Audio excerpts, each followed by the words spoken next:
What's going down, everybody? It's your boy, That Guy MileHigh, tuning back in for another HHTv interview. And today I got my dog, Derrick Royce. Shout out to you, man. Thank you for joining us today, man. We got a couple other people too in the building. We got ZTY Tune, yes, and the manager himself, Michael. You know what I'm saying? He helped bring all this together. And we'll definitely, if you guys want to chime in, be more than welcome to. Tune, we got the interview with you next. So you know what I'm saying? Don't hold your breath, but you know we got you. But yeah, Michael, by any means, if you want to grab the mic from him, say something, by all means do that. But this is about you, man. How you doing today, bro? Pretty good, pretty good. How about yourself? Chilling. I'm excited about this whole situation because when it first was presented to me, I didn't know who you were. I knew who Tune was, so I was like, oh shit, like that's homie shit right there. I got that, hell yeah. And then I started looking into you, and I was like, bro, we know a lot of the same people. Yeah, like a lot. And then doing further research, realizing that we even, you know, move around into the same locations and shit like that too. So I was like, all right, this is about to be lit. For sure. And probably get a new homie out this. So we're going to make that shit happen. Yes, sir. But yeah, so today we got, like I said, Derrick Royce. He's been making music since around 2010, right? Cool. See, look, did my research. Yeah. He's been a part of groups. He's been solo. He even has a modeling career. You know what I'm saying, that I've kind of figured out about. You know what I mean? So we'll get into that too. But I just want to start from the beginning, man. So where are you from? That was one thing I couldn't quite figure out and pinpoint was where you were actually from. Aurora, Colorado. Word. Okay, I knew it was Colorado. The ACO. But I couldn't figure out exactly where. Okay, that's dope. My neighbor, pretty much. I'm born in Denver, so you know, I lived in Aurora most of my life actually. So I feel that. I like that. That's dope. I didn't realize you was actually a Colorado native. I was low key. I knew you were here a long time. But I was almost expecting you to say that you know, were from Miami or Cali or some shit. Everybody always thinks. Not even gonna lie. Everybody always thinks I'm from somewhere else. But yeah, no. You just have that vibe, bro. Yeah, yeah. You don't have like a real Colorado vibe like that. I mean, I'm trying. I got that tropical blood. Yeah, I would say you definitely give off just this like, you know, yeah, like a coast vibe for sure. Yeah. You know what I'm saying? But how? Let's get into your childhood a little bit. How was your childhood, man? How was it growing up in Aurora, Colorado? Oh, it was cool. It was cool. I mean, definitely dabbled in the street shit and stuff like that, but it was just the standard stuff, you know, getting into trouble here and there. Yeah, for sure. Doing the bad stuff if I could. You know? You got any siblings? Yeah. I got 2 older sisters, 1 brother, and 1 little sister. Okay. So you right in the middle. Yeah. Damn. Yeah. How is it being in the middle? I'm the oldest of all my siblings, so how is it being in the middle? I mean, I don't really mess with my 2 older sisters, but my younger ones and stuff, I raised them. Oh, yeah, you was the rock. Yeah, I was like, because I'm my mom's firstborn. The other ones are on my dad's side and stuff. So. Okay, for sure. Where did you go to high school, man? I didn't. Hey, shit, fair enough. You know what I'm saying? I had to ask. Like I said, there were certain things I couldn't find. It would have been Aurora, but it would have been like Gateway or something. Yeah, but I was to say Gateway. I was going to say that's the most popular one that most people like to go to. I went there for about like 5 minutes, like a good 5 minutes. Hey, at least he keeping it a buck. Yeah, 5 minutes. I was just late on the bus. I wouldn't have showed up at all, but I took the bus the wrong way. Motherfuckers dropped me off right at the school, so they had to walk me to my first class. But damn, when I showed up, I was so late. It was Spanish class too. I remember. I showed up, pulled up. They put the paper on my desk. I was like, "Fuck this," and then I left. My next period was lunch. Damn. After lunch, I left. That was it. See, you know, I feel you on that. But stay in school. I'm about to say, look, we've talked about this on the morning show, and that's, you know, and it's okay that you know, did your thing, because the reality is one thing that I'm a big advocate for is if you're going to choose to take the hard route, just expect the shit to be hard. Exactly. You know what I'm saying? Like, don't expect there to be shortcuts or like an easy way out of the situation, because you know, you expect something more than someone who worked harder than you. Yeah. You know, like you're just going to have to do a little bit more. So if you're willing to take that, by all means, because I fucked up in high school. Yeah. I had to do all last minute. Like I graduated in 4 years, but it took 6 high schools. Yeah, it was 6 high schools that I finally tallied. 6 high schools that I went to in 4 years. And I pretty much had to get my half of my sophomore credits, all my junior, and pretty much all my senior credits in a single year, in my senior year. Like, it was nuts. So I had to take the responsibility for that because I fucked off, you know? So, I feel that. yeah, you know? So, and that's why I say, like, you know, you sitting here right now is a testimony to the fact that, yeah, you may have took a hard route, but you was down for the work. Yeah. You know what I'm saying? And not only that, but I tell, like, this is what I always tell, like, younger people, is to find something that you're into early. Or if you can't find something, at least experiment. Try different things, because I got so wrapped up into, like, the opposite, like the street stuff, and and into like being inspired to, like, be in jail was tight to me, you know, as a little kid, you know, like, which is not the way. It was the influences. It's the influences. It's the influences. And once you, like, grow up and you start seeing that. Oh, we need a mic change, bro. Mic change. Oh. Mic change. Once the battery start dying, it'd be tripping. It's not your fault. It's just the mic. Technical difficulties happen. This is the podcast life. You dig? Check. How quick you got that, though. Yeah, you know, we was ready for it. We heard it, and that's why he got up the first time, grabbed it. As soon as he heard me, like, I was going to tell him as soon as it started bothering me. But let's get back to this shit, though. This music, though. Yeah. So I found some little clips of you. You know what I'm saying? Like, that I could kind of dissect and was able to figure out a little bit about you. Okay. So from what I could tell, like I said, 2010 is when it started. But you had kind of been making music even up before that, like 16 years old, right? So I mean, maybe what, 2008, 2009 ish. Well, that I was about 16.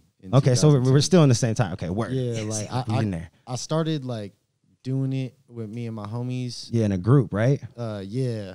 Just, like, fucking around. And somebody called you the lyrical miracle in that interview. They said some shit like that. Because you used to, because the way that you described it was you used to just really take on this super, like, lyrical approach, like getting into dictionaries and shit and trying to rhyme the most, you know, complicated words that you could. As a young person, I could say I was easily influenced. Shit. That's why I asked. So who was that influence in the music in the beginning for you to be, like, feel like that was the route? Like, I gotta be the most lyrical dude on the planet. I gotta say the most complicated words. I mean, obviously, there's, like, M. For sure. Okay. You know, there's M, but then there's fools, like, people don't even know. Like, you know who DZK is? I don't know if it sounds familiar, but I don't want to say that I do. But it sounds familiar. Dude was popping back in the day. Like, before viral was a thing and YouTube was a thing. He had, like, no videos out. He would only put audios, and it was just super lyrical. Like, he would have titles, like, named deoxyribonucleic acid and shit. Like, what? Like, crazy shit. And you'd be like, what the fuck is that? You know? Yeah. And you'd look it up, and that's what DNA stands for. Oh, see, look, you taught me some shit right there, because I was hella just like, what? That's what I would do when I would read the dictionary and take words out and then try to rap them. That's dope, though. That's how I would listen to. Hey, these you got a wide vocabulary, like though, because of it, huh? Twista's like that. Twister definitely is, you know, a walking thesaurus, or however you say that shit. Exactly. Like, he for real is. I definitely see that for sure. Wayne. But so 16 seemed to be, like, a big year for you as far as the music. Like, it progressed fast, because you even said in that interview that was your first performance was at 16 as well. Mm-hmm. How did that whole situation come about? Because I know you said it was like $150 was the gig, split between three people. And it was at even a bar that I've actually heard of, the Sports Station Bar and Grill, which, I mean, if you're from Colorado, like, most people know that, you know, in the Denver area. Especially in the A. Yeah, for sure. I was like, if you're in the Denver area or surrounding cities, like, really in any capacity, and you, like, off the porch, let's say that's the day drinking you know bar. where that's at. The day drinking bar right there off Dayton. You go over there. For sure. Yes, So how did that come about? How did you manage to so quickly secure a show that wasn't just a show, but a paying show? Like, whether it was $1, that 10,000, like. Well, at that time, it was like that first one. It was just through a mutual homie. Okay. And he was on the show already, and they were, like, looking for other acts to get Word. on. So you got to open and shit? Yeah, and we were just probably like the third, fourth act or something like that. I even remember, like, some person's little kid, like, ran up on the stage and shit like that. That's dope. So what was that feeling like? Like, how was it to actually perform? One, being 16, because that's still you still a baby at that point. You know what I'm saying? Even if you in the streets, like, you're still little. A baby. You know what I'm saying? So and I was the youngest one too, so we was all, like, new to it. That shit was sick as fuck, to be honest. How many people you perform in front of? Probably at least, like, maybe 100 people. Damn. There was Hey. like 100 people. Hey, bro. There was like 100 people there for the show, and then you know how the bar is. Yep. How it's just the locals will come and pull up and sit and just People who already was gonna be there. exactly. Yeah, nah, for sure. Hey, like, think about it this way. That's fire. Because I remember when I was at East, when I was going to East, I actually got to meet like Tech Nine and Chris Calico and all that stuff when they hell was yeah. like before they who are who they are now. Back when they would just come and do their little shows, down off Colfax at all the little spots. Yep. And I remember when they would like give tickets away. Like it wasn't even like they was just trying to give people tickets. Like just come see. Maybe 10, 15 people show up, but they like everyone that I know that went to those early shows all have the same story of like they showed out and made it worthwhile. Yeah. So do you feel like you we're at that level of like, you have fun to like at least give people a show and make them want I feel you. Okay, so you didn't capitalize on the opportunity. If you watched that video, bro, me and my two boys, we didn't move out of like it's like COVID was a thing already. Y'all was social distancing. Motherfuckers didn't move. We stayed in one spot like this for 20 minutes. Just rapping. Just rapping. Just rapping. Not None of 5, us moved. not 10, we 20. weren't. And I remember watching that video and I was like, cringing. yes. Hey man, we gotta And just keep it a buck. that- Yeah, that's after how you that learn first video, though. We never did that again. That's for damn sure. But we had to watch that and be like, why didn't we move? What was happening? And people were still coming up to us when we was done, and they were like, "Yeah, that shit was tight. That shit was tight." So You was being the lyrical miracle. That's why. Yeah, You know what I'm so- saying? They had to. Hey, you gotta had the stance. bars, man. Yeah, You had the bars. Yeah, stance. Yeah. Like, they armed, they here.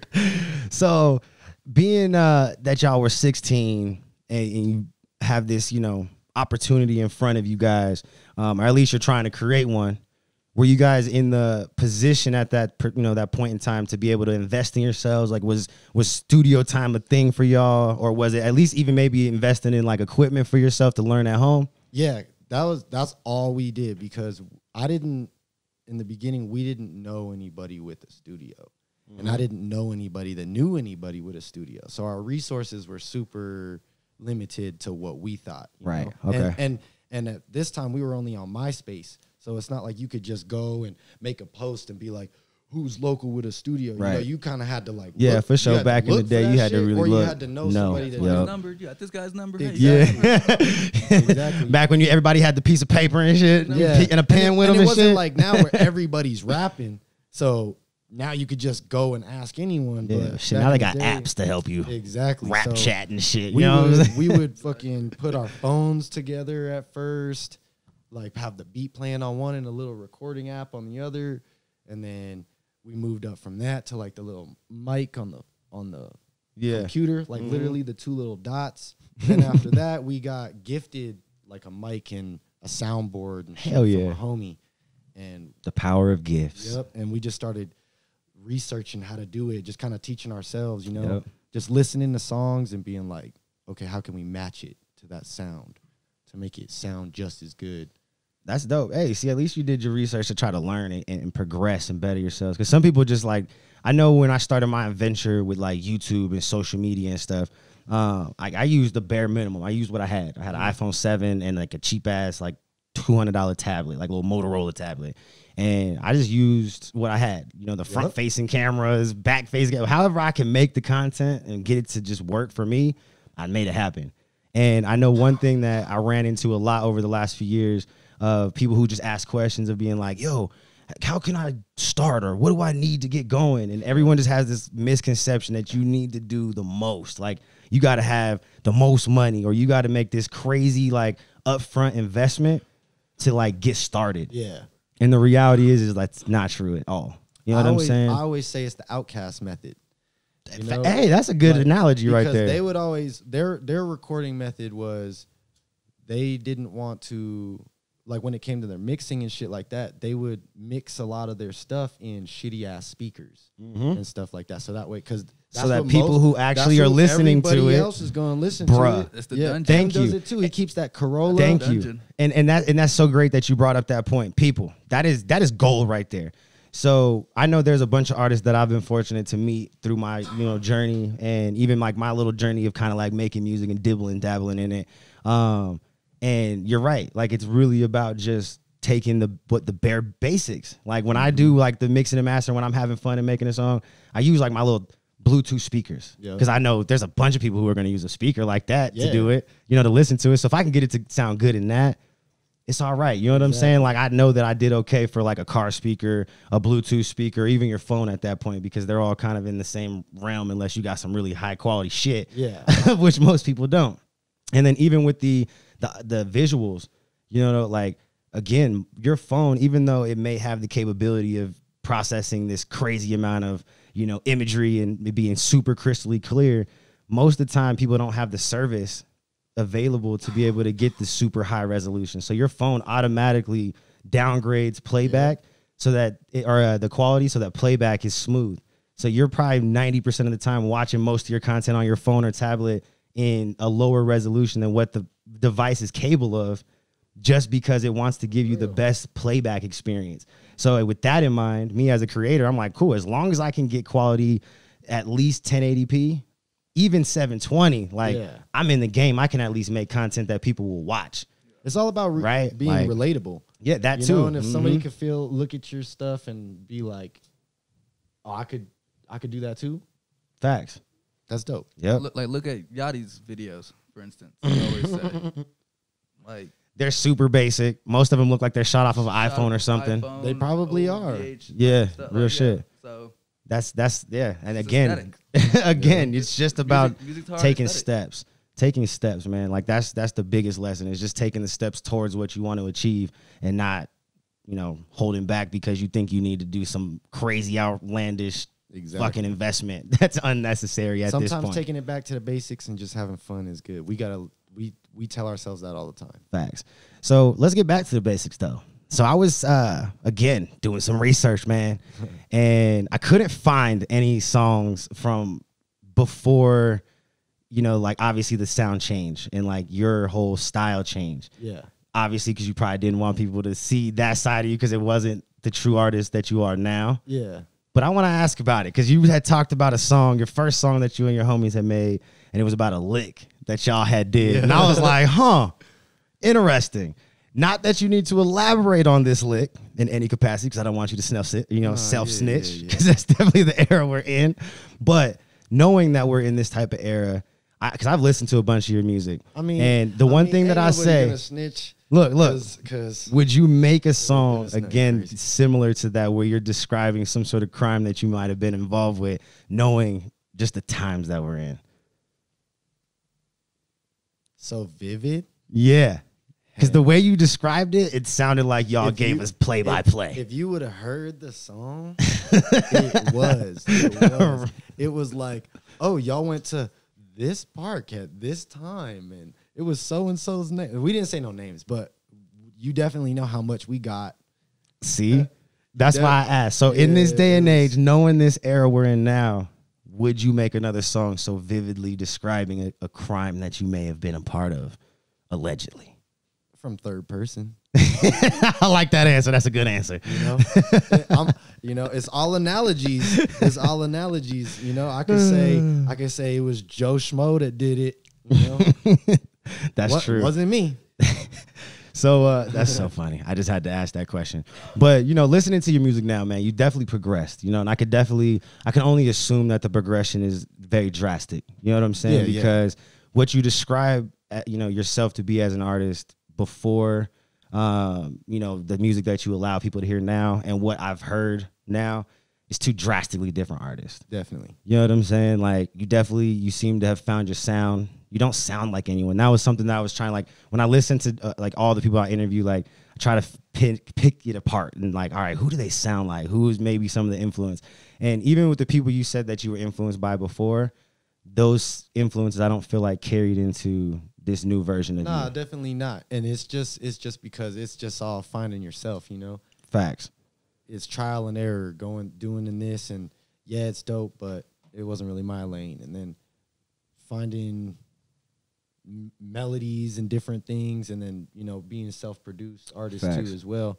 I get to try different stuff. Yeah, because I don't like to just be in one lane. Yeah, for sure. No, and that's one thing about you. Like I felt like there was common themes as far as topics, but the sounds from song to song or the way that you approach each song was different. Yeah. You know, like you definitely have kind of figured out your lane as far as topic wise, I feel like, you know what I'm saying? Because that was very similar, which is, I think, smart because it's, you know, kind of painting you in a lane that doesn't box you in because you have so many different topics that you can kind of touch on women or, you know, drugs or, you know, whatever you kind of feel like, a combination of them. But there's also like this capability of being able to not just do one sound. Right, like even though it's your sound, like you have multiple sounds that are kind of like all you. Like when I was listening to the Leftover 2 album, like that were it's an album, right? I don't want to say EP if it's an album.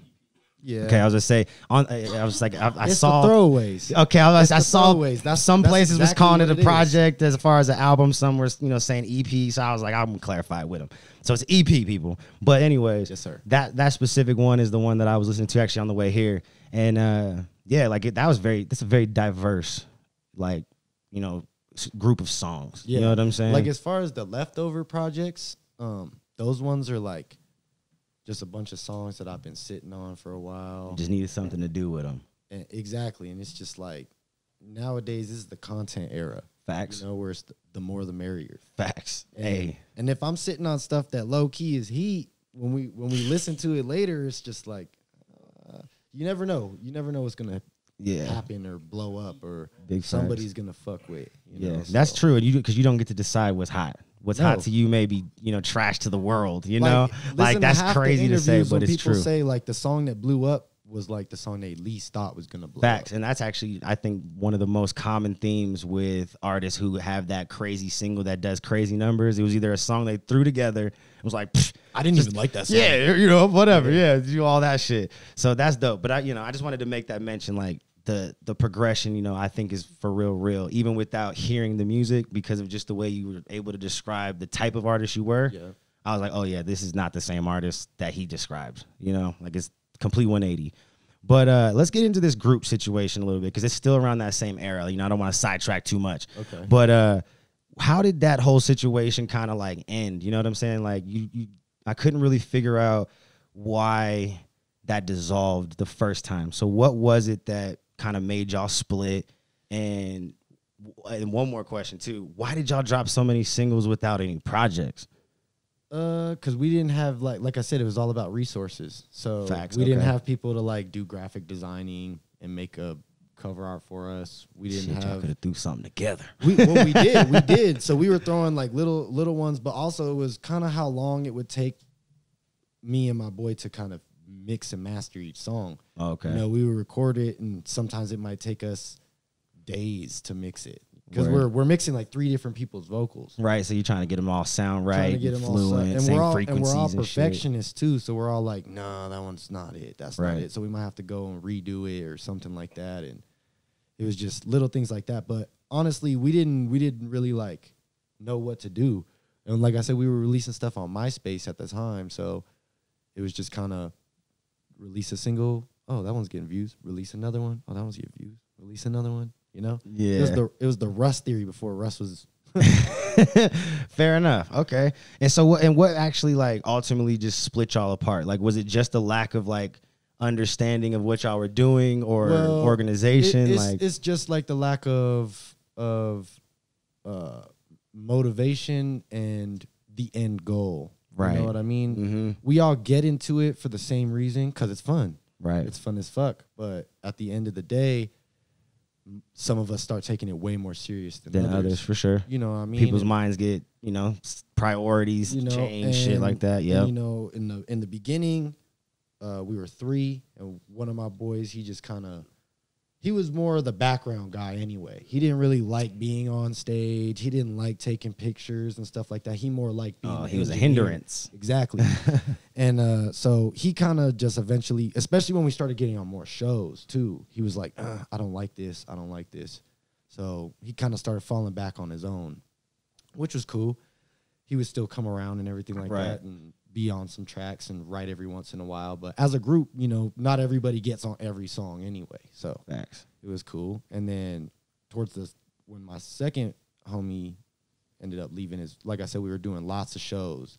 We were getting booked, selling lots of tickets at the time. And, you know, I'm selling mad tickets. getting all these people to come in, and my boy was kind of feeling a little discouraged because he like wasn't, you know, and it was kind of my fault at the same time too, like not having that conversation with him and asking him what he needs, what's wrong, you know. But in my head, I'm like, oh, if I'm doing this, it's just gonna light a fire under their ass and it's gonna make them want to do some shit. But that's not necessarily how it works. You kind of gotta motivate and inspire as you go. Facts. But you gotta ask questions and you gotta know how to communicate. Yeah, and you know, exactly, especially with your friends. Yeah, you know what I big mean? facts. And so, okay, so that's kind of what kind of forced your hand to go solo then at that point. Yeah, and I started doing hella shows, and next thing you know, he would like last minute just not show or not. And these are paid gigs, right? Yeah, I'm about to say, because you're selling tickets, like you're getting tickets. paid. Yeah, we selling tickets, so we're getting percentages of the tickets and at the time. Was the amount of money coming in just not worth his time? Like, to me, any money. Well, but the motivation is different. Exactly. So, but to like hindsight, like looking back, like, do you feel like maybe what y'all were bringing in per show and the amount of effort, like maybe in his mind he couldn't justify? I don't think it was a money thing. I think it was a work thing, a effort thing. Like, for sure. Okay. And there wasn't enough reward on top of it. I really gotta do it. I really gotta do it. Like I said, it's all on the end goal. Like, where do you see he was looking at it? Where is he gonna see himself next week instead of where is he gonna see himself next year, next 2 years, 5 years? No, for sure. Okay. So going solo, was it a hard transition, or was that something like were you already kind of prepared for it because of all the flakiness that you were dealing with? Yeah, with it was like your final partner. It was a long time coming. You know, like we would do stuff, and after doing so many songs with all of us on it, then we would all start doing solo songs, and I would start doing more solo songs, and so then start hopping on other people's songs and stuff. Like people were asking me for features because you know how groups is, people start picking favorites. Facts, for sure, and for sure. I started to like realize that lyrical miracle shit sucked. So I would switch it up. And people would want to get us on tracks, and we would all get on different tracks and stuff, and you know. Sometimes shit ain't always the same mutual thought. Like, I was thinking shit was cool, but it wasn't cool. But like you said, it's all lack of communication. Yep, for sure.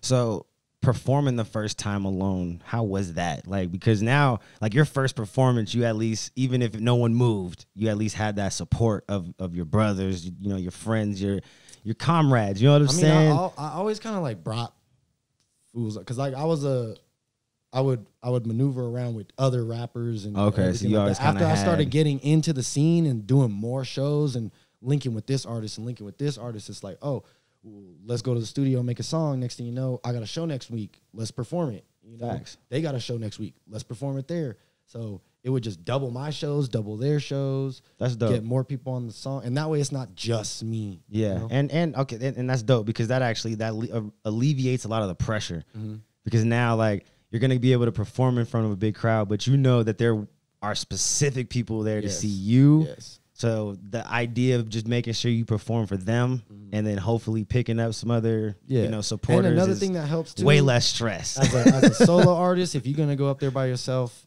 anybody, I recommend get a DJ. Like a DJ. Oh, some help for sure. My God. That shit helps you so much, bro. So much. Instead of just relying on house to play your music and you're just up there like, trying to do your thing, running from this side to this side to this side. At least you can have some sort of interaction with somebody on the stage that knows you too. Have a conversation. DJ. Yeah. If you can't finish a sentence, maybe they will. You know what I mean? Like it'll kind of punch in the bars for you. Yeah, y'all kind of learn to build that chemistry. I mean, it's hence why any real artist that travels and does shows has a DJ. You know what I'm saying? Their DJ. Their DJ. Facts. You know what I'm saying? Some have multiple DJs so that they always got one. He DJ'd for me on the show. You got to do what you got to do, man. Yep. That's gang right there. You know what I'm saying? Yes, that's gang. So I noticed that in 2019, you really started getting to it, bro. Like when I was looking at your catalog, like I said, like 2000, I would say around like 2018-ish is when you started kind of like putting some EPs out. I want to say that's when like Leftovers 1, the first EP came out. And there was another one you dropped that same year. But then 2019, it was like, there was singles, there was projects, and it was just like, it never stopped after that. Like 2019, like something just like lit under your ass and you was like, all right, I'm getting it. Yeah, for sure. What was that? Why did you what changed? What was Honestly, different? it was like leaving here.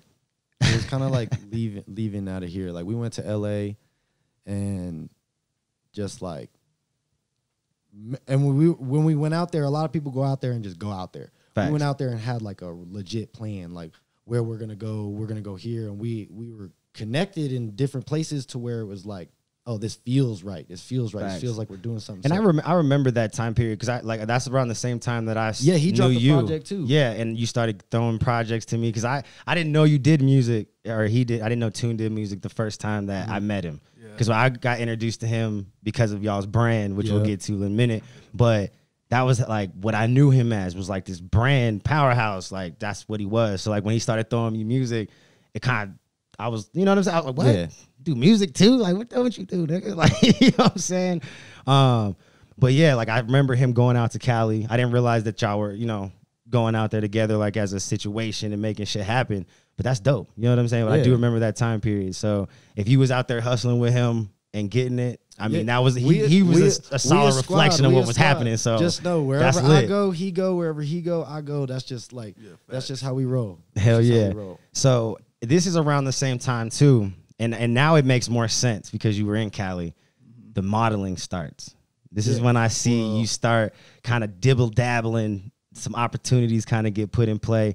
How did the modeling even become a thing? Like, did somebody suggest it or like just kind of present it to you? Like way before that. Like, okay, what shit? Even before I switched my brand and stuff. Oh, word. I was at a music conference and I originally was going there like all for my music shit. Like I wanted them to pay attention to that. Right. You know, I like got a bunch of sponsors to put money into me so I could perform for all these like big wigs and shit. Right. And I got some money to get a couple of meetings, like side meetings with them, like one-on-ones.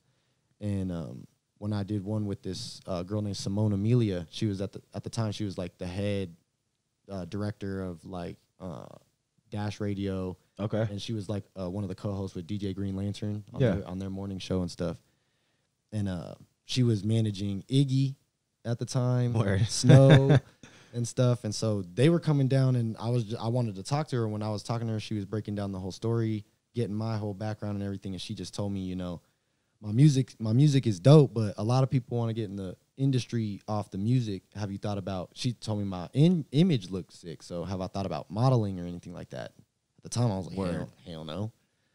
Like, but hey, that had to have been a confident booster though. Like for somebody to be like, yo, like, I know your music is like your thing, but like to redirect the focus to something like even like so minuscule as just your looks to be like, yo, like you got this look that people would love. Like that wasn't a confident boost. It like, was right there in itself. It wasn't. It was like bittersweet. You know what I mean? For sure, I know it would be bittersweet, but like that's not what I was talking about.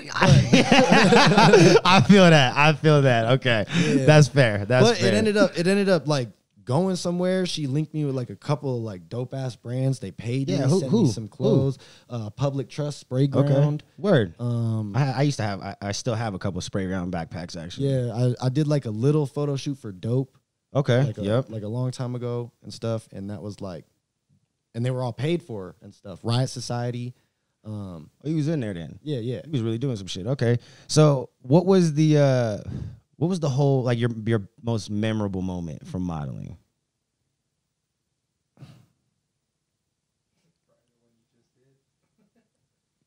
Shit, what was that? I don't even remember. Oh, no. Oh, snap. Well, come on, bro. Tell me. That one was lit too. Yeah. We just got a random call like Jakua, Lil Wayne's weed brand. Yep. Jakua, they were shout out them, I guess. They were hit your boy up, you know what I'm saying? Yeah. They were releasing like merch and some because all their products and everything, like they officially like are doing their thing. Like they've launched, they're pushing super hard. Yeah, they was pushing really hard and shit. And they, you know, Pape? I don't. Jeremy Pape? I don't. It doesn't sound familiar. The videographer? He's the GOAT, bro. I mean, shit. If y'all, I'm about to look him up now. I've probably seen video. Look, don't know, the thing that's about to be so crazy, I'm gonna go look him up, and I've probably seen videos. Did you watch the Betty White video I just dropped? Yeah. He did word. That. See, okay, yeah, okay, word. And I've seen his work, so okay, he's lit. He's lit. He's lit. And he actually linked the whole thing. He was doing like photos for him and stuff. And You know what? I do know who you're talking. I follow him on Instagram. Isn't his Instagram name something fresh? Nah, Peyton No, made this. okay, maybe not. Maybe not. I think you're talking about John. That's John. Yeah. Okay, word. I know John. I know of John. I've never met John, He but was actually, I know John he was too. actually like the curator of the whole thing. Word. Like, Okay, he was see? the one that was putting it all together. Like got paid. Got Word. us, and Okay. everything like that. And then the company like handpicked models and stuff. That's and fire. We came through. Got paid to just smoke weed and Have a good time. have a That's good dope, time, man. yeah. So like I said, so you've been modeling, but it seems like because when I started looking into you again, it was like 2018, 2019 that I noticed that there was just a lot of you. Like, Yeah. you know what I'm saying? Like I could find more like of you just dealing with different brands. There was just more of you. Like, you know what I'm saying? Yeah, I tried to like emphasize more on putting stuff out. Okay, You know, word. because I used to just like do it and And it was just kind of Yeah. that. You just left it to it. So that's what it was. So you got self-motivated to start pushing your own content and the own work and opportunities that you found yourself exactly, in. you know. Word, Well, and that makes people sense. want to see more. People Yeah, want to see more, and for sure. I still struggle with that just because social media is like It's hard. I feel you, bro. it's one of them things that just like it gets to me. So I try to stay off it, but it's one of them things that I know helps. Facts. With all of our brands, you know, Facts. everything that we do. Yep, You know? you're not lying. So you already said it. You didn't see yourself being a model. You know what I'm saying? It's very evident of that. But now that you are one, have you kind of considered this as like a long-term situation and now? that's what I tell them too. Like the more I get reached out to for it, it's just like, okay, maybe this is a good avenue. And that's what I was telling Joe too. Joe Thunder is that it's just another way in. You know, Facts. if I could do that and people start seeing my face and being like, oh, I saw him on this picture for this clothing brand, or I saw him in this video for this, and Yep. but, oh, he does music too, and then they want to see it, and the next thing you know, they fuck with it. It's just like a whole nother thing that they could just be like, oh yeah, I saw him off that. Yeah, facts, You know? for sure. Because like I said, I started seeing a lot of different pictures of you collaborating with numerous brands. Yep. You know what I'm saying? Yeah, So and that's what I'm saying. that's lit, bro. And if it can help fund my career, Facts. I was just gonna that- say, yeah, it's another income too. Like that's the other thing. Like people shouldn't be afraid to have multiple incomes. Like it's Nah. okay to chase your dreams, but it's okay to make money too. Like, and that's what happens when you don't go to school. You gotta hustle, bro. You gotta figure it out. You gotta hustle. I mean, even the ones that do go to school, you know what I'm saying? You still Like, got to figure it out. It's That's all real about shit. it's all about the end goal. Like, what do you want to do, and where do you want to see yourself at? You Facts. know? No, I agree. So speaking of brands though, man, so we got to know a little bit about you as far as the music, which we're going to touch a little bit back on at the end, but touched on the music, touched on you as a model, but you have your own brand as well that you co-own with Tune, Yes, sir. ZC Customs or ZC ZC Customs. Brands. ZC Customs. Yeah, you know, there's another one. There's this fire ass Bugs Bunny one over here with the fours These on. ones are very, very hush. These ones are very, very on the I'm hush. just- This ain't for sale. This ain't But for sale. That is fire though. I just gotta say. But I've been following Tune, like we've kind of mentioned a few times for a while, since 2018-ish time when he kind of first started on this endeavor. Were you a part of that in the beginning too? Or did you kind of come on a little bit later? So when I first met him, like I met him off the music shit. I met him through another Okay. mutual person, and he was like, "Oh yeah, he does music too." Da da da da. We just linked up, started smoking and stuff, and then just That was it. It was just a rap. click. Yeah, just click. It's my brother. Hell yeah. And at first he was doing this more as like a street promotion. Yeah, skate. for sure. Like it was Zukru SVP. Yep. I So- remember that. That's so funny. Like, because I remember, like I said, I came into the picture when it was super in the beginning. And I remember having an hour conversation with him. Why I sat in the front seat. One of the mutual homies sat in the other seat in the front, and he sat in the back, sitting here just rapping to me about how he was about to start this luxury brand of smoking accessories and goods and clothing brand. Like I remember the conversation, Yes, bro. sir. Like real shit. He was all a promotion company too. Like when I first met him, Yeah, on he the- was already Yeah. he had already promoted for like a bunch of shows that I did before we even met. Yeah. Okay. So ZC it was actually a promotion company before. It was ZC SVP, like he was saying. Yeah. Zuku Street and Viral Promotions. Oh, that's what that stood. Okay, that's what that stood for. And it started that in Florida. Word. So yeah, so when I was out in Florida, I started that shit, and when I moved back out here, I was still doing the promotions and stuff, but I wanted to more so like kind of like start focusing on my music more. So then I started doing that, and the logo just kind of floated. And since everybody had seen the logo, I figured like it'd be one of those things like you subconsciously didn't know you seen it, but you seen it, right? Because on a lot of posters, you know, T.I. had it posted and everything because he did a show, and T.I. posted it on his page, and it flashed on his page a few times on the story, or not a story, as a post. So it's like, something more familiar. Yeah, for sure. I took the logo, rebranded it, made it ZC SVP, or ZC Customs, which is Zachary Curtis.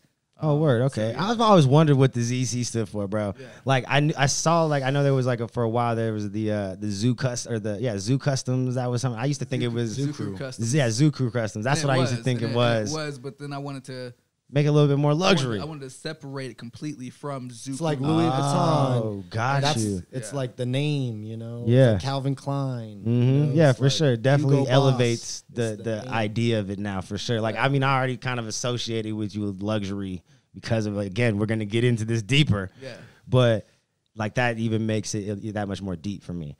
So, yeah. So when exactly did you kind of get in? So, like, was it, like, what made you say, like, that's what I'm saying. So I was there kicking it with him.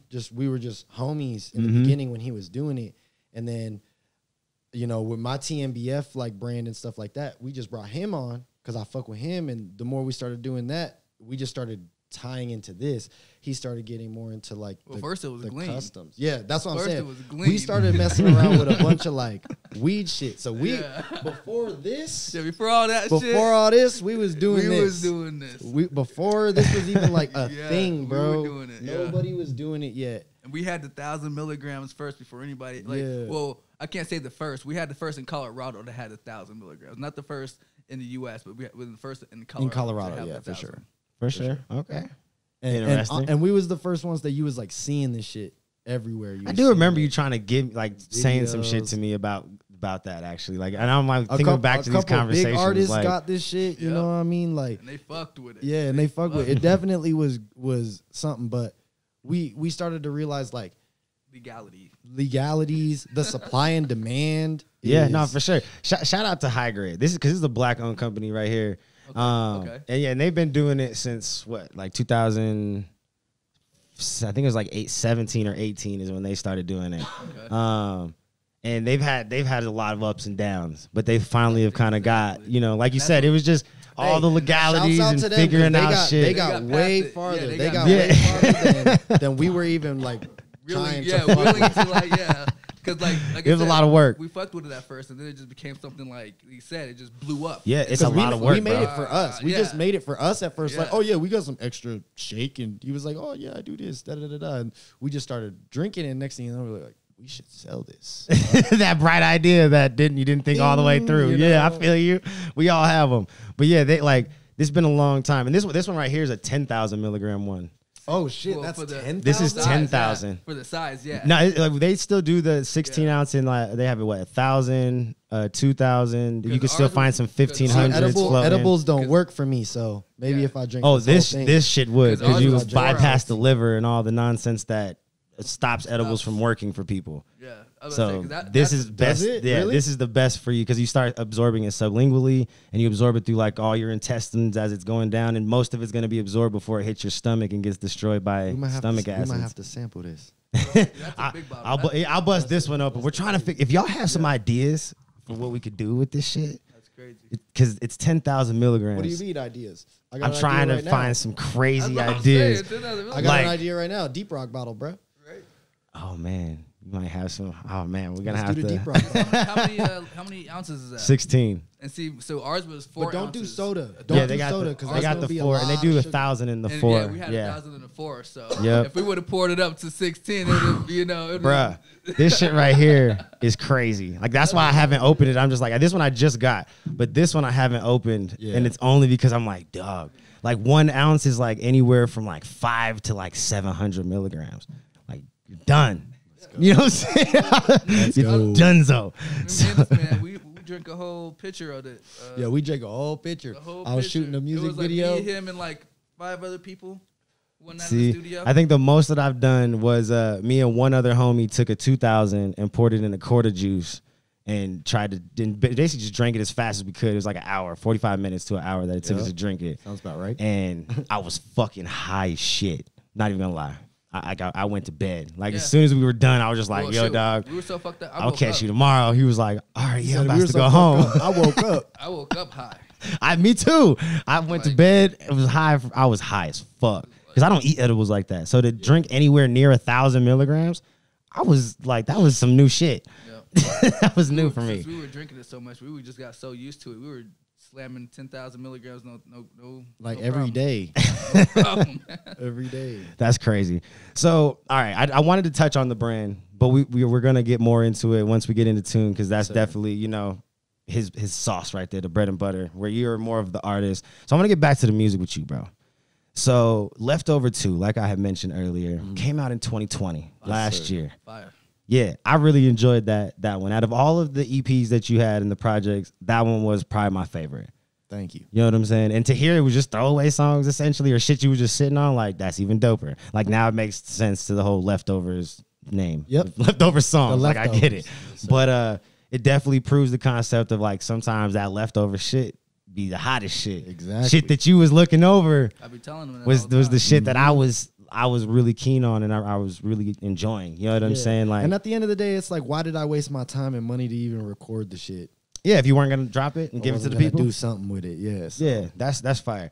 So I saw you have the you mentioned the Betty White video. That video is fire. Appreciate It's it. very creative video actually. I was sitting there watching like this shit's nuts. Yeah. So explain the process of shooting that video for that song, and was that the single video? I guess you should say. That was the lead single. Okay, that we because I were gonna couldn't put off it. find any other ones. Do you have any other ones coming? Yeah. So the next one we shooting is Mobbin'. Okay, word. And I like that song too. Yeah. Actually, that's Mobbin' and Straight Through, the intro. Okay, yeah, and the intro, I really like the intro too. Yes, sir. That's lit. So, but back to the Betty White. Explain that shit because you seem natural at the whole music video thing. Like you've been doing it for a while, so you've obviously been working. Videos were not. There was not a lack of videos. I would say there was definitely enough for me to be like, oh yeah, all right, he got it. Fuck do COVID. his thing. Yeah, like, shit, he's been but- doing his thing. You know what I'm saying? And a lot of it was new. You know what I'm saying? Yeah. So I won't sit here and be like, it was just. You had a whole bunch of videos in the beginning and you were really motivated and then you just started dropping music. Like, no, you've been really consistent from the beginning with the music videos. Like, there was videos for stuff, that wasn't on Leftovers too, like, a lot. Yeah. You know what I'm saying? So, that just testament. I appreciate it because when I'm looking for content, I want to be able to find it. Exactly. And I hate when people be like, yo, you want to do an interview? And I go look them up and it's like, dog, you don't even have enough for me to, like, try to fucking get something out of you. You know what I'm saying? Like I don't want to listen to every song to try to dissect your story. And then on top of it, it may not even be true because, people exaggerate in music. Exactly. And it's okay to exaggerate. But if I'm trying to get real information about you, that's hard. Yeah. So it was really, I appreciate it because I was able to really kind of get a vibe for who you were before you got here. That's what's up. Because I feel like that, like, it's hard to hide yourself in a music video. Like, you're either comfortable and you do this or you're not. Yeah, exactly. You know what I'm saying? So Exactly. and you're definitely comfortable and this is what you do. And that's why like the music was definitely, I feel like the focus, in this interview. But again, back to the Betty White. Explain to me that whole story because I want to hear it. How did that whole situation come apart or come together? Recording the song is just like basically like not one take, but it's just like going just bars all the way through. Heavy. And I was like, oh man, the song's called Betty White. How sick would it be to get Betty White in the video? Obviously. Right, you can't get the That's not going to be the easiest thing. Right. So I hit up Pate, the GOAT. Me and him brainstormed on the video, Facts. trying to think of like different things to do. And I was like, well, what if we got an old lady to rap the lyrics? And with COVID shit, I don't know if we're going to get an old lady to really be down to like be around people and stuff like Right. that. So next bet was to get somebody that we could put makeup on and shit. Shout out Kat Evans. She out. killed that shit. She She killed did. that fucking part. And she knew a majority of the words. Yeah. You know, like me just being somebody who like And watches she a did that shit on ton of like videos. a week and a half notice. That's because dope. We were originally gonna have this other girl, and she was like, I don't know how well I'm gonna do this. You know, so She was already doubting so herself. she was from already the doubting jump. herself. So if she's doubting herself, I'm definitely doubting her. Right. So I'm I didn't like, hear that part. I didn't know that part. yeah, You- yeah. I- hey, So I- I you was gotta- I like, was like, look at him like, what? You got to no, look at it so for face value at that last point. Last minute, I was just like, we were at my boy Razzo, our photographer. We were at my boy Razzo's wedding, and there was this girl there that was doing his photos for his wedding and shit. And she was like very charismatic and all over the place and da-da-da-da. And I was like, let me hit her up. So I hit her up. Like I said, shout out Kat. She killed that That's shit. dope. I gave her the music, the lyrics. She learned it, pretty much majority of it. Yeah, she did. You know? And that's what I was just about to say. Like me being like, 'cause I used to have a reaction channel. So like part of my whole job being a reaction channel was to break down bars and Yep. music videos and pick them apart and shit.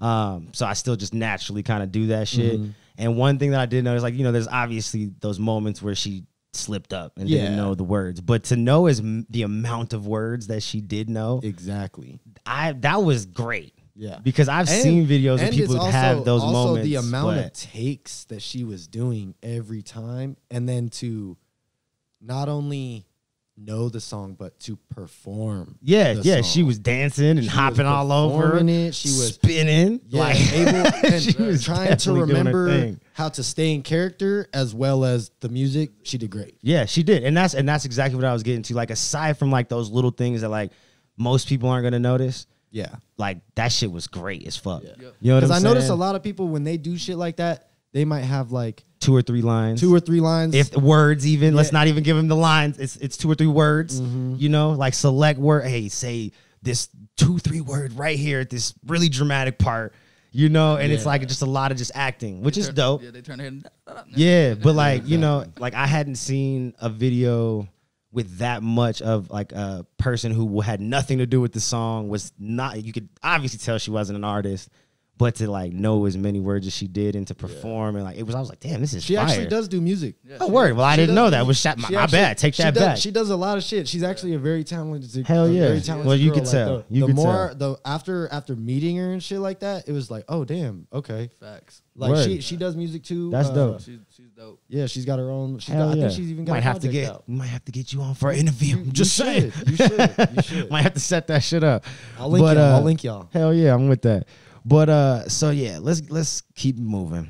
So how was the how has the Leftovers 2 project treated you up until this point? Because you're definitely, I feel like, taking the right approach to this project. Yeah. Unlike most artists who are in the same boat as you and they're trying to establish some sort of like reputation or fan base or support, but they don't push shit long enough or hard enough. Yeah. And I feel like you've definitely taken your time with this Leftovers 2. You're making videos, you're pushing them. Like, even when you go look at your pages and your social medias, a lot of it is still talking about that, even though it was, months ago. Yeah. Like, you haven't just moved on and been like, all right, I got to drop something else right now. Yeah. Like, Exactly, because it's like shit is already oversaturated as it is. You know Facts. what I mean, and like I said, I'm trying to get the most bang for my buck. yeah, that's smart. I'm gonna put all this stuff out. It might as well help to get some videos behind it, some visuals, get some more people to link on it, because like I said, I don't want to release something new and then they go back to it. Like, that's dope, but if they could get it while it's out right now, Right. and then I can lock them in, and then when I drop the next one, they're Yeah. ready for that, then Yep. No, that's smart, because the very first song that Fetty Wap blew up on, like, a lot of people don't realize. yeah, he ran Yeah. that shit for a year. Yeah, it was Three. yeah. I was like, the final year was just the year that it started catching traction. But that song was old as shit.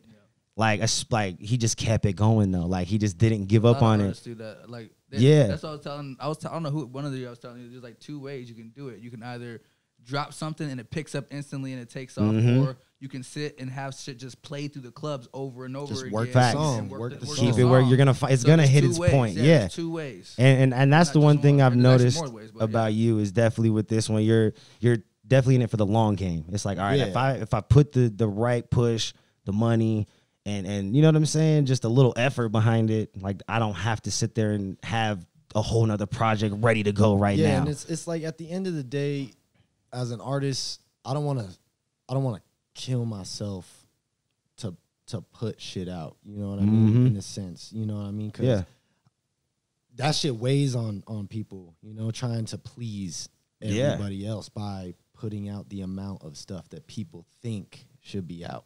Facts. You know what I mean? But there's enough music out here where you could get a new song every day from a different artist. You can multiple songs every day from a different artist. And at the end of the day, I don't want to like oversaturate or stop people from wanting to hear my new shit because they're like, oh, this fool's dropping stuff all the fucking time. For sure. So has the project brought you any more or any new opportunities as far as the music goes? Any new maybe deals, collaboration opportunities? Definitely collabs. Can you divulge any of those? Like working with some artists out of state. I don't want to say too much yet. You know what I'm saying? For sure. But has it helped you get back into shows? I know with COVID it's super hard, but I know there's definitely people moving around, and if you are, dealing with people out of state, which I know y'all do, like there's definitely states that's one thing we're looking. That's what we're looking into right now. Like me and Preach were just talking about that the other day. Is if we're gonna get on some shows, like let's get on them out of state. Link with the artists and everything like that. Yeah, keep trying to build. So that way it's not like, oh, we just going out there and performing. Yeah, big facts. Because that's one thing that I did realize too off of shows. They help, but you gotta be in the right in the right light, the right shows. Yeah, right time even. You know what I'm saying? Yeah, little luck helps too. When you open up for national acts and stuff, a lot of times they're there for the act. Facts. Like they fuck with you. You might get like out of the thousands of people that might be in there, a couple hundred people might come up to you and fuck with you and say, hey, shit was dope. But hell yeah. Which is always good, but you got to be consistent with it or go, like I said, go out to more different places, which is what we're working on. Hell yeah. Well, I hope y'all do figure that shit out, you know what I'm saying, and can get back to it. Because I know that's definitely a big bag for a lot of artists, especially in the independent lane. And I mean, really, even in the sign lane, like that's the biggest bag for most artists, no matter where you're at. It's merch. That too. I'm about to say merch too. If you have a brand and you can figure out how to do the merch, for sure. But I'd say majority of most artists figure out the show part first. You know what I'm saying? Like the brand comes later when you got the right people around, or even just have the right, about yourself. But I'd say that show money, like there was a lot of artists that lost that show money and that shit hurt. Like I even know some personal homies that like losing that show money was different. That was different. So and like we said, that's where you gotta go to have multiple sources of income. Yeah, no, that's real facts. So what's the next steps with Leftover 2? Like how are you planning to move forward with it this year? How long do you intend on pushing this project before you do move on? I mean, I'm definitely gonna get more videos out.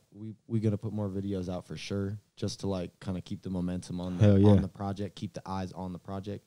And I'm already probably about 80% done with my next one. Oh, for sure. So after it's done, it's just figuring out the next rollout, the whole project. Yeah, because like I said, the Leftovers it's more for content. It's more for people to be like, okay, he's got another one. Okay, he's got another one. And then the next project is shit that we like really take serious. So is this next one going to be a real album? I wouldn't say. I don't like. That's the thing. Album is as an artist. It is such a hard. It's just like a solid word. Yeah, like I feel you. And that's why I asked. Like, because I definitely, like I said, I noticed everything was labeled EP for the most part. The only one, like I said, I think on Apple, the Leftovers 2 is in their album category. Yeah. Even though I think on the little thing it says EP for the title of it. Yeah. So I was really confused, and that's why I was like, huh? And then when I was looking at some other places, it was kind of similar. So I was just like, huh? You know how it is, bro. Everything's an album, but it's not. But it's not. All right, for sure. But again, like, how long do you plan on continuing to push this one? And when do you plan on maybe dropping the next project? Well, I don't want to put a date on it yet, but at least like look for the next at least three 3 more videos coming off of Leftovers. You Okay. know, like some of the more songs that are getting a lot of traction and shit. Yeah, some of the bigger songs. Yeah. For sure. Get some more visuals behind that just to kind of help push that. And then once we get that momentum and I start seeing the traction from all that, once it's staying there, I'm going to drop the other one. Hell yeah. Word. Well, I look forward to listening to it, man. Like I said, I really like Leftovers too. So I look forward to what you, are bringing with this next one, because it only seems to get more serious and you only seem to get better at the craft, which is, Hey, everybody's I goal. appreciate that. You know what I'm saying? I hope that should be everybody's goal, is to strive to be better than their last project. Always. So, and I don't have any doubt that this one is going to be just as good, if not better. Hey, you know what I'm appreciate saying? it, But not without divulging any artist that you already have some stuff in the works with. Who is an artist that you hope to work with in the future? Yeah, I'm a little high. Hope to work with in the future. You know what I'm saying? It's like basically just to speak some shit into existence. That's a long list, brother. Give me your top. Right? Give me your That's top a three. tough- Give me your top That's three. a long. Give me your top three. The top three, man. Ugh. If I was able to be like, yo, I Damn, can but get these you are gonna any be- but the- features, bro. Like if you could, like any features. Your top 3 features. Oh man. Okay. Well, I gotta go with the powerhouse.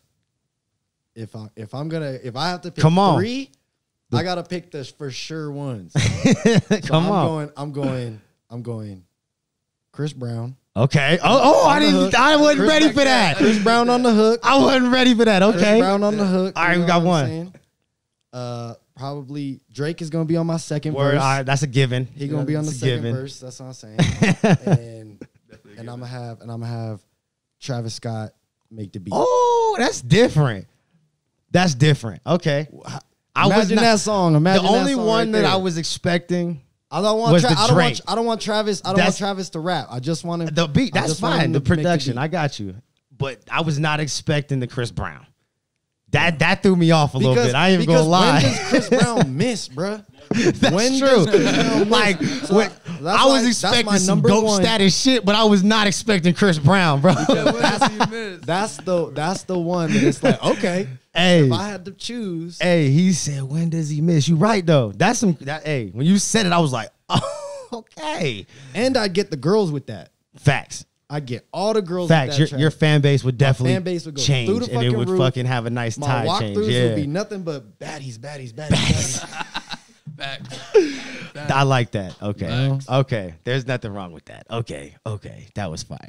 So, all right, not to bust out my dog over here, Mr. Michael, who you sir. call the preacher, Preach, yes sir. but he mentioned something to me in a message that I have to ask you. And maybe we'll get a little something. But this man told me that you could freestyle. And not only that you could freestyle, but you're really good at it. Facts. Sometimes I get in my modes. So, can we hear something? Yeah, you got a beat. Bruh, come on. All right, Come give me a on, minute. Eric. Hold on. Give me that beat. Why he get a beat ready?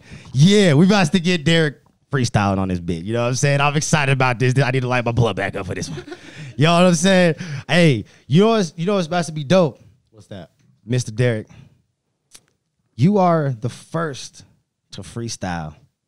On the cushion coffee? No, this isn't the Kush Coughfee. We're going to have to get you on the morning show. This right here is How High TV, okay, period. This is How High TV. This is How High TV. You know what I'm saying? Because we're turning How High TV into a whole, like, TV, what do you call it? Like a channel, a network. Okay. You dig what I'm saying? So we got the How High TV interviews, which is a whole own segment.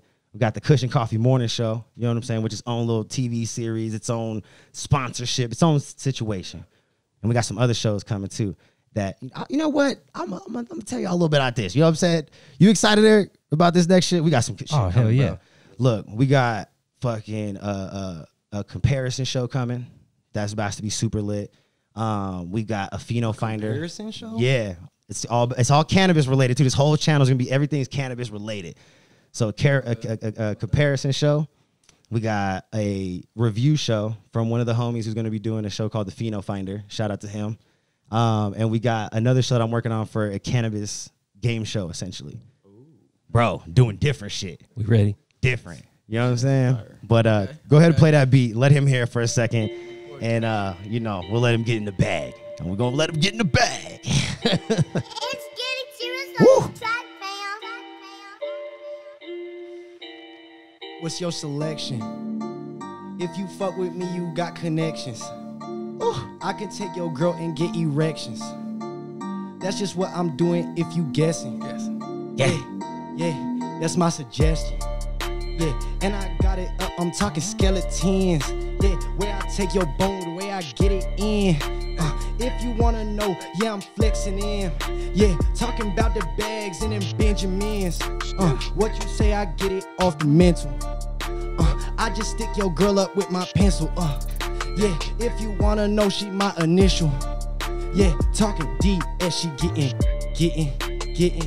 getting flipped up. Never gonna stop. If you write it, flip the script up. Where I get my movie, yeah, you know I pull my clip up. If you wanna do it, don't talk shit. I hit your lip, bruh, real fucking fast, real quick, real last.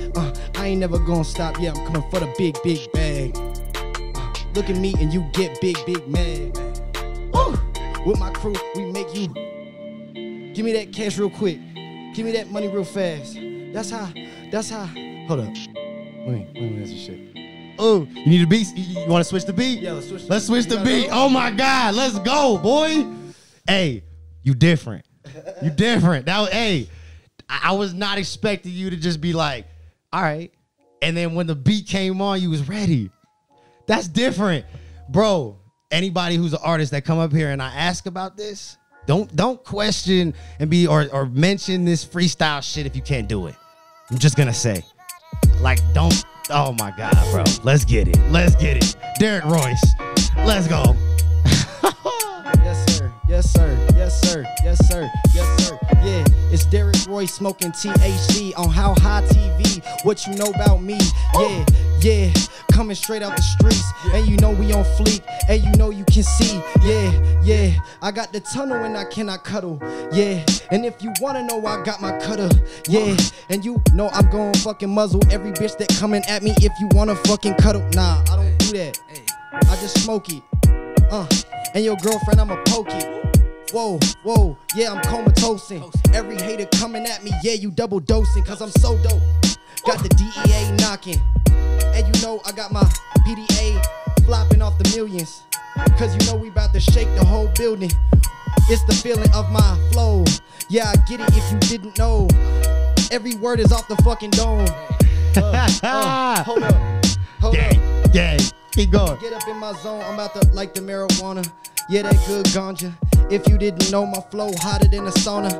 Yeah.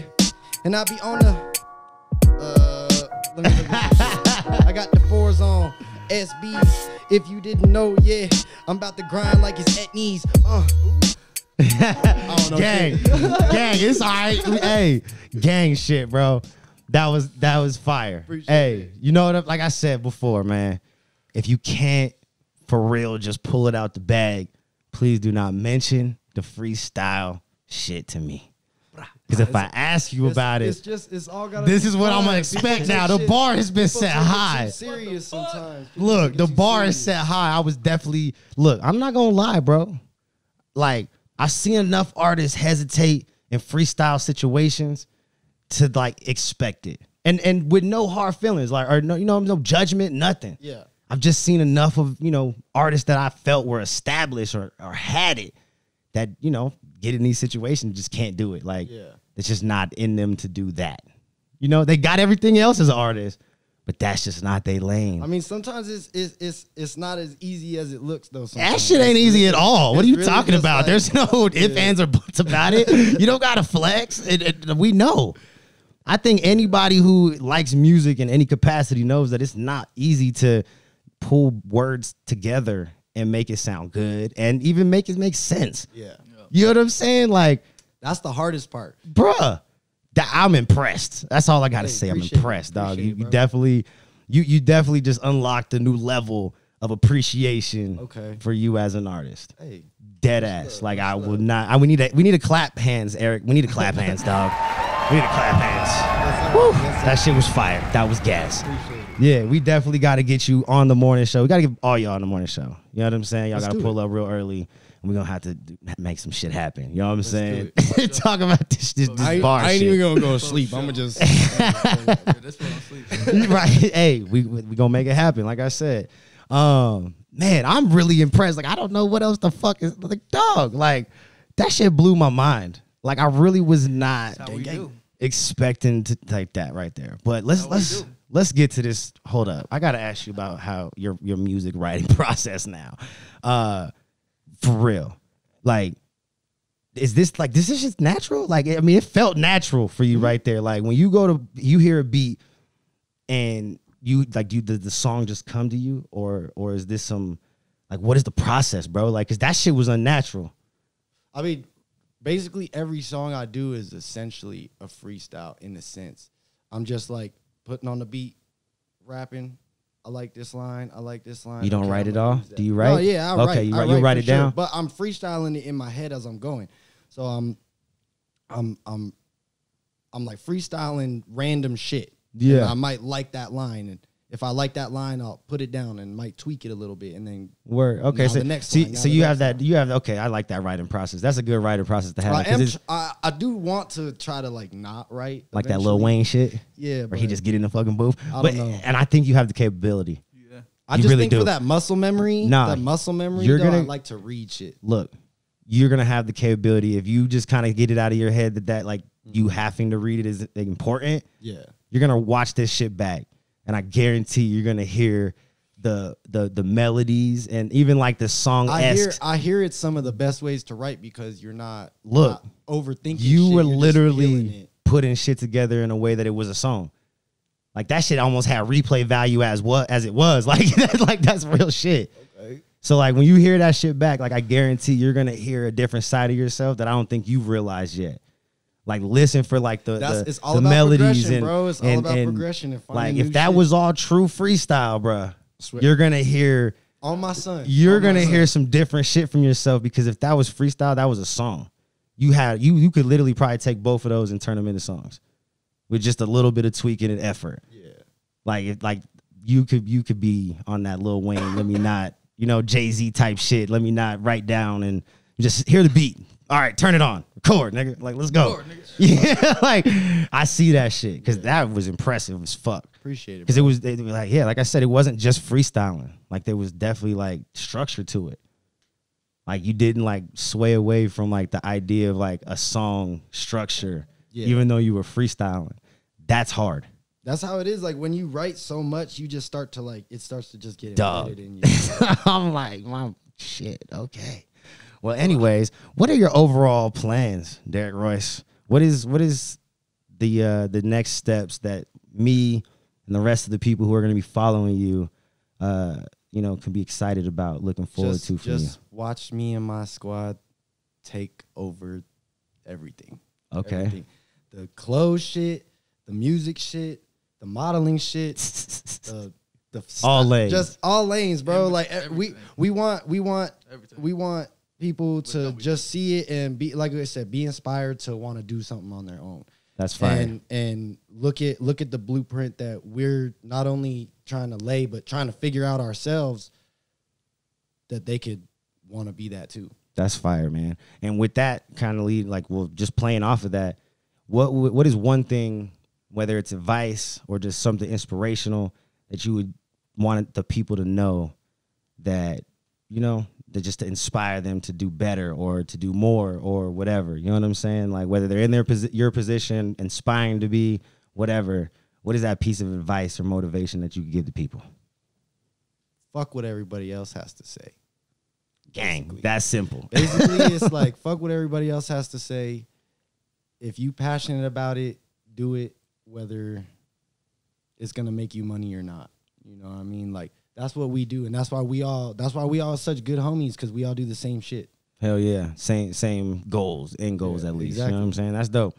And where can the people find you, man? How do they listen to your music? How do they support you? Where do they go? They could look up Derrick Royce or Derrick Royce Did That everywhere. Everywhere shit's going to He come did up. that for real. Go look up zccustoms.com Gang. / You know what I'm shop saying? and go get you some motherfucking Get your merch. shit. Go get you some clothes. I'm not even gonna call it merch. It's some like This is clothing. it's clothing, some apparel, some real shit. Yep. You know what I mean? That's Like, why I call my brand Mile High Apparel. I was like, I don't want it to be mistaken. yeah. Shit Like is- don't look at this and be like, oh, this is like my merch, because it's not. It's not. This Facts. is I for feel that. everybody and anybody. People that don't know me at all, we want them to rock this shit. Facts. This is the brand. This is a Yep. brand. Gang shit. I like that. Well, any final comments from any of you gentlemen before we close this one out? This my Stream nigga. leftovers. Stream leftovers too. Stream leftovers too everywhere. Go get that Betty White. Facts. And like I said, get you some Get your merch. Y'all heard the man. Go follow him. Go stream the music. Go get your, not the merch, the apparel, the clothing. You dig what I'm saying? Support the brand. CCcustoms.com. And I appreciate you for showing up, bro. Hey, I and appreciate you having us. Having such a great interview and freestyling. Fire. Hey, Hey, we gonna, like I said, we gonna have to keep testing the abilities. I actually had Turner had mentioned some shit about doing some sort of like little freestyle segment on the show or on the network. I like to do ciphers too. So bro. we might have to put together some sort of HI TV music portion of this Yeah, situation. get us and get a couple more Hey, artists. we're gonna in have to here. talk. We're We're gonna have to talk now. Let's do it. So yeah, I appreciate you guys for watching. You know, make sure you're supporting not only them, but me as well, the content creation studio, all the brands that, you know, are a part of this channel associated with this will be down in the links below. And I'll go ahead and put your guys' brand website and all that stuff in the description with this interview and everything as well. And yeah, I'll catch y'all on the next one. Always remember, live life high, honest, intelligent, genuine, humble. Look yourself in the mirror and be like, God damn it, I'm sexy. Because if you can't tell yourself that you're sexy, then why should anybody else? Peace. Z2Y Nace. Gang.